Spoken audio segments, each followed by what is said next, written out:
Hello and welcome to Who Are You? The Bobcats You Know, the Stories You Don't. I'm your host, Joel Vanner, inside the podcast studio at Quinnipiac University School of Communications, and I'm joined today by my guest, Ruby ElKharboutly. Ruby, welcome to the show. Yeah, thank you so much. Happy to be here. I'm happy you're here. Ruby, I ask my guests the same first question every time, and it's an easy one. Sometimes it's a deep one. But that question is, who are you? Well, I'm a professor of software engineering. I've been here, let me see. So I have some numbers in my mind. I've been at Quinnipiac for 13 years.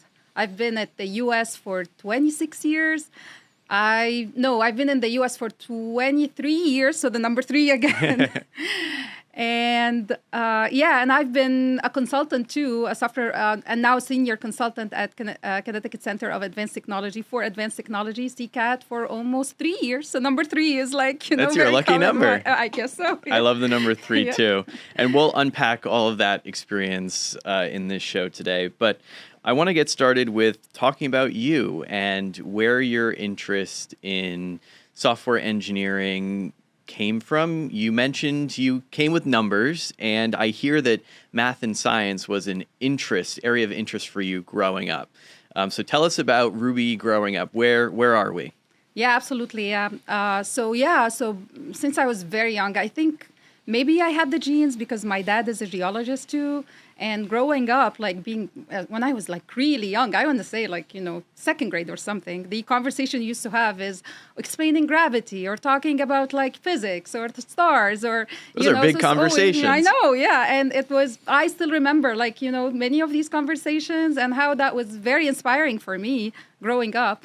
I had passion and, problem solving skills since I was very young, even... I want to say third grade, fourth grade, I would just, be problem solving. Somebody would do the mental math for me and I'll be problem solving, just jumping in class and bringing, just saying solutions and coming up with the solutions for problems. Math was my favorite subject growing up. It came kind of easy for me. And yeah, that was something I really enjoyed doing. So math came easy to you. Thinking about where computing and kind of the engineering aspects came into your area of interest, where was that for you? How did you first get introduced to computers and technology? So that literally happened in college. So we're talking literally more than 2 decades, almost 2 decades away or more. And at that time, computing was in very early stages. So when I was applying for college, I knew I had the passion for math and science. Physics was, very interesting for me too. And my college worked is you go undeclared and you have to keep a GPA and you have to keep a specific score to be able to apply or even get accepted in one of the different careers. So I was undeclared. So I took the first computing course. And my professor was a Microsoft ex-Microsoft member, and he was a young, inspiring kind of, faculty. I took the first course. I think this was my only A+ that I got in college. Wow, you picked it up that quickly. And like you said, computers were still relatively new, still developing, and you took that course and picked it up pretty quickly. Yeah. And I think this is when I knew, I would major in computing. That's the way to go for me. Yeah. So majoring in computing, graduating from university, where was your next stop? Where did that bring you? So the next stop was in the industry as well as doing a master's degree. So As soon as I graduated, I joined the industry. I was very ready. I was kind of, okay, let's start making money. Okay, let's make money. So I joined the industry. I worked as a software engineer for a number of years. Started doing my master's degree at the same time. It just started coming to me that how I feel this is where I find my passion. And you're lucky when you're going to work every day and liking what you do. And it's that feeling of excitement you get. And I think girls will definitely connect when you're finding a piece of clothes or a handbag that you really like. So it's that hype that you get when you're happy about finding, doing something with passion or liking something. And I worked for the industry for a while and then came here to the U.S. And this is where I started my PhD. And I think I saw myself as a software engineer, as somebody who's going to work at the industry for a long time. But it's the move to the PhD or doing the PhD that brought me back to teaching and academia is where I belong. And it sounds like in the beginning you were talking about your father, and it sounds like he was a role model for you in the conversations you had and the teaching he gave you about the different things you talked about. Coming back into academics, you said you really teach with passion was one of the things. You bring passion into the classroom. What was it like, that transition back into teaching students today about a field you're so passionate about? How do you bring that into your classroom to communicate that to students? Yeah, I mean, so coming to the class and really, again, just liking what you do and wanting to inspire your students and be the role model, I think there's that contagious feeling of, okay, this is how I see myself as a professional when I grow up, for students coming to Quinnipiac. And also just being able to convey the different topics and the critical thinking, and also be able to relate to them when it comes to the profession after they graduate. I think all of this are like many different pieces to one puzzle. Other things is like, how do you bring in technology in the classroom? How do you engage students in different ways? How do you also make sure that you're inclusive in the way you teach? So also trying to address students in different ways. So some of them are visual. They like figures. They would relate to figures. Some of them like the problem solving. Some of them are it's very hard for them to stay for a lecture for a long time. Being able to put all of this together and tailor a lecture that, brings in or highlights your passion and enjoyment in the classroom, but also helps the students learn, is something that definitely I feel like, is a drive for students to thrive here at Quinnipiac. And some students may not know, too, that this is an area they want to study. They may be trying it out for the first time, so helping them kind of unlock that in themselves. Staying on the topic of choosing what to study, what is the difference between computer science and software engineering, and then how do they complement each other? I know it's something we've talked about before, and you explain it very well. So what are the two areas, and then how do they come together here at Quinnipiac? Yeah, absolutely. We get this question all the time. And software engineering, as you hear it, is two things. So it's combined the software and also the engineering aspects. So very similar to every engineering discipline. So we have mechanical, civil, industrial engineering. We have these foundations of engineering principles and engineering techniques that we use into the building of software. And this is what we do in software engineering. So we basically teach students how to create software using the engineering disciplines. Things like from the beginning of how do you come up with an idea for a product? How do you come up with an idea for a software? So you don't start with needing to know how to code. It's way before that in the thought ideation part of it. They go hand in hand. So what you're talking about is common core for computing and engineering. So how to write software, how to code software, how to talk to the computers, basically, just have that common language with the computer. But also we complement this with the engineering discipline. So it's basically a combination of core computing and engineering with an in-depth study into the building of software. Right? That's what software engineering is. On the other hand, computing is more broad. So you do have the idea of building software, but also you're studying different theoretical topics in computing and some fundamentals of computing. Things like, for example, graphics, or how do you work with media, how do you work with graphical images, machine learning, AI, so other topics like that. We are more focused onto the discipline of creating software and building software, but also, how do we do this in a professional manner, how you apply engineering into that. And with the curriculum in the School of Computing and Engineering, the complementary nature of it allows students to kind of explore that in the beginning and see kind of where their interests lie, and then pick where they want to go specifically in there. Yeah. What types of students really excel in the software engineering field? Is there a certain characteristic, problem-solving, curiosity maybe? Is there something else that maybe if somebody out there is listening and they say, I'm really interested in this, but I don't know if I'm the right type of person, what would you say to them? So I think it's more of the problem solving and critical thinking skills that would be, a fit for the program. You don't have to be like, amazing in math and science, but you do have to have this methodical way of thinking and breaking things down and being able to like solve a problem.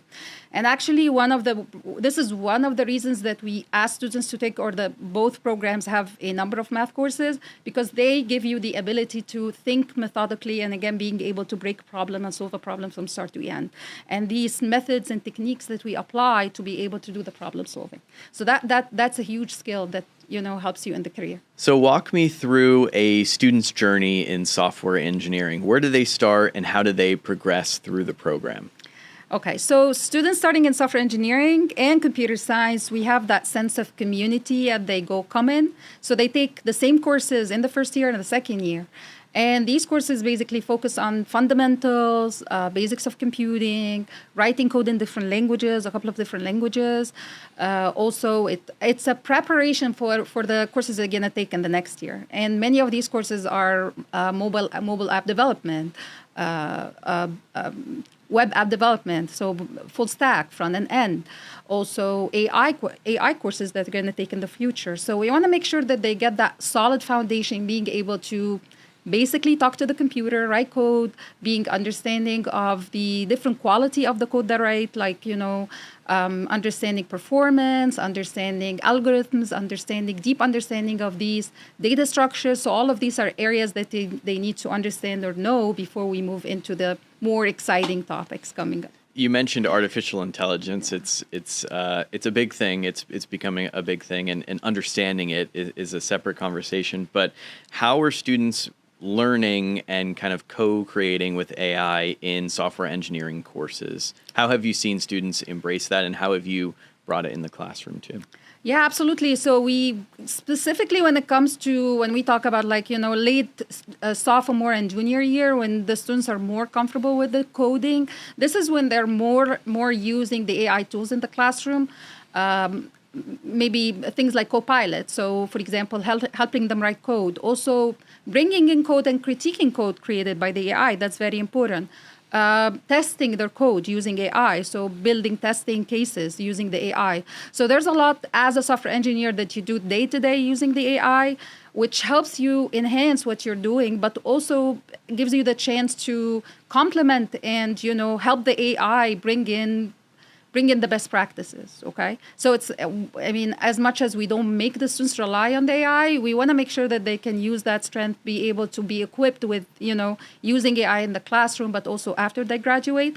And again, understand that their skills are even better than the AI. They're able to critique, they're able to reuse it correctly, and they are also able to fix any mistakes made by the AI. But just being able to work with it already puts them at an advantage when they go out into the job market, and they can show that to employers and land their first opportunity. In the introduction, you mentioned you're a senior consultant at the Connecticut Center for Advanced Technology, CCAT. What do you do in your role as a senior consultant, and then how does that help inform what you do in the classroom with students?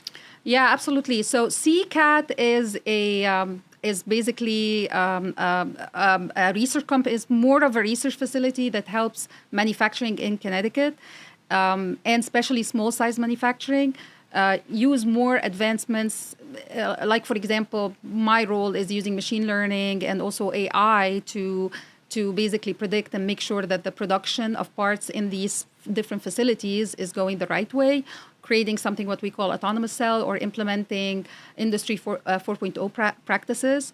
And in my role, it's very research based. So I'm using data from the machines to basically predict and make sure that the manufacturing is going in the way it's supposed to do without the provision of a machinery. So without provision of human use, basically. So a couple of things. I feel like, bringing in industry experience in the classroom makes your topics very relevant and very applicable in the classroom. The ability to collect big size data. So we're talking about machine data and part data, and being able to bring all of this data and be able to use it in the analysis and talk about it and discuss it is also a huge benefit. Another very important point is that computing goes along with other domains. It just connects very much to other domains like healthcare, like manufacturing. So it's a complementary kind of discipline to other disciplines. So I like my students to understand that they're not going to end up or many of them are not going to end up just working in pure computing. Some of them will work in healthcare. Some of them will work in manufacturing. And being able to kind of grasp the domain or the knowledge from the other discipline is a very important aspect that they have to do. They experience all of that in capstone, so they work on many different projects for different clients and different vendors. But it's a very good exercise to just bring this home in the classroom and have an understanding of that. And you mentioned where students may find themselves in the working world, IT departments across all of the large companies. The School of Computing has a huge reach for alumni. Just look it up on LinkedIn, come to an open house, meet with the faculty, learn all about the students that have gone through the program. What piece of advice would you give someone who's considering coming to Quinnipiac, considering studying software engineering or computer science? They're not quite sure if they want to take that next step. What would you say to them today? So I really like to remind my students, and this is something I try to do very early on, of all of the resources they have in here. I also want them to be part of the community, that community that we try to build in the computing, but also the community across the university. And you just don't have to, you're not only part of the community, you are the community, be the community, right? So even small things like stop by the tables and just, smile, see what other people are doing in the community. Go to the learning center and find help. Come to your professor and find help. You are here, so be here. Be part of this community. Engage in many different ways. And this is really very important. It's very important for them and also for others. Because again, be the community, right? Be the person that's giving help and giving and just bringing support and building the community around. I think this is very important for students to remember that we as faculty are here for them. We are, all dedicated, just want them to thrive and succeed. And we have our offices open for them anytime. And too, once you're here, don't forget to stop by the engagement fair where our over 150 plus student-run clubs and organizations, academic-related, hobby-related, industry, etc., are tabling there looking for new students to join their organization. It's a great place to find what you may be interested in and find your community here at Quinnipiac. Well, Ruby, thank you so much for joining me today. It was great having you on. Thank you so much, Joe. If you enjoyed today's episode, be sure to subscribe and share, and find other episodes on Apple, Spotify, and YouTube podcasts. Until next time, when I ask my next guest, who are you? I'm Joel Vanner. Bye for now.